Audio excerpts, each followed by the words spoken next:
You know Lawrence Jones is 1/3 of our original panel, the law firm of Howe, Crowder and Jones, and he's also the spokesman for Change the Game. And he loves getting on the ground to get stories, as he did in Ferguson during the grand jury decision. This past weekend, Lawrence attended the Stand with the Prophet event in Garland, Texas, which we've been telling you about. And he's here to tell us how it went. Welcome, Lawrence. Thank you. So they welcomed you with open arms, and you even got a gift bag for going in the door, and it was great, right? I thought I was going to get it since it's my hometown. You know, Your I'm hometown, from Garland. right. I graduated in that building. Okay, Wow. so I thought I was going to get a little bit of a reception, but it wasn't like that. It wasn't like that. So tell me, like, the scene outside, because there were a lot of people that showed up to this event, a lot of people who drove for quite a while. Pamela Geller flew into Dallas for this event. What was it like? So basically the setup was, you know, it was almost like a street war. You had the people that were opposing the event, which was the Tea Party, a lot of the liberty-minded people on one side, and they had their stage and motorcycles and flags. And then you had the people that were supporting the conference, a lot of Muslims that were on the other side, and they were praying, they were holding hands, and it was basically the road. Nobody was allowed to be in the road, right. And it was like a standoff, and they were going back and forth, saying things like this. And what were they saying when they were yelling at each other? Well, you had some people. The majority of the people that were against it were peaceful. Right. You know, they weren't saying obnoxious Good, things. as they should be. But you did have some that wanted to, you know, create chaos, which I didn't like at all, because I'm like, you know, you're giving the media an opportunity to say, okay, you guys are extremists. And then you had some people that was on the Muslim side where they were like, let's get our street clothes on. They actually crossed the street and was like, I'm sick of this. I'm sick of you guys judging us. And it was just a mess. That's when it broke out. Wow. So, and I imagine that there was a lot of police, a lot of security that were there for the police, event. I counted 35 police cars. Wow. They had a command post. There were snipers on the roof.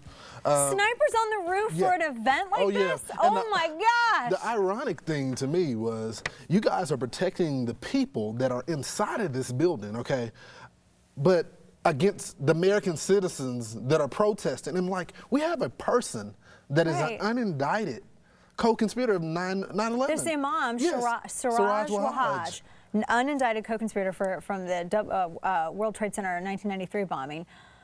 Did you talk to people outside who came for the event? Like, why were they there? Was it, I mean, did any of them say, you know what, you can mock what you want to mock, that's fine, we don't think that, you know, violence is punishment. Did any of them condemn? There were some. I even talked to one family, and the topic was Sharia law. And she basically told me, I'm American, Sharia law can't happen.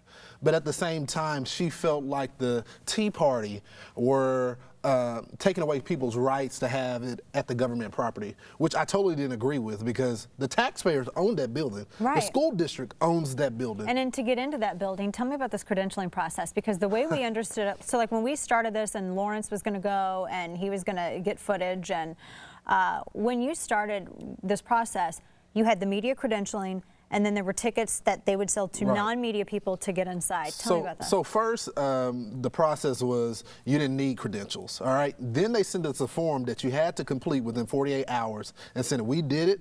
We had our camera crew, our producers, and as well as we filled out the form.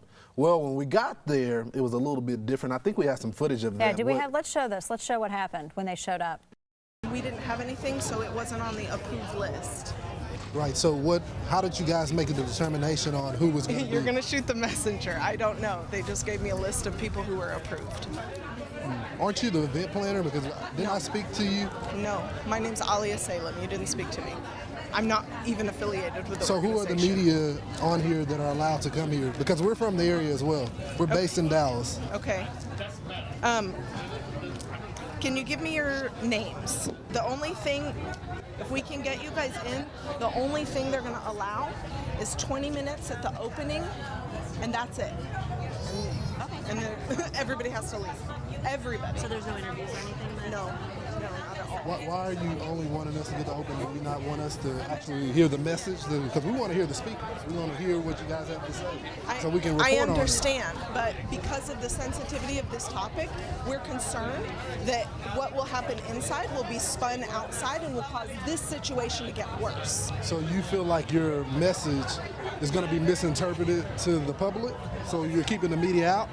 No, we're allowing the media to come in for the first 20 minutes. But that's not the conference. We want to hear your message so we can share it to others. How can we do that if you only want us to get the beginning? You can see how concerning that would be. Wow. So after 20 minutes, everybody had to leave, right. and I love that you were asking her, well, then how are we going to get the message out? Because that's just the intro. That is the whole point What of is us being sensitive? there. What was sensitive? Check this, Dana. I even offered, and we got this on camera as well. I asked her, I said, if we put the full unedited version on our site, can we come in? We'll take clips because obviously we can't show the whole speech on the show. Right. But we'll put the full version so others can. She still said no. She still said no. Now let me get into the event. I've been to conferences like this. I know how they normally start off with a prayer and they do some singing. They changed it up.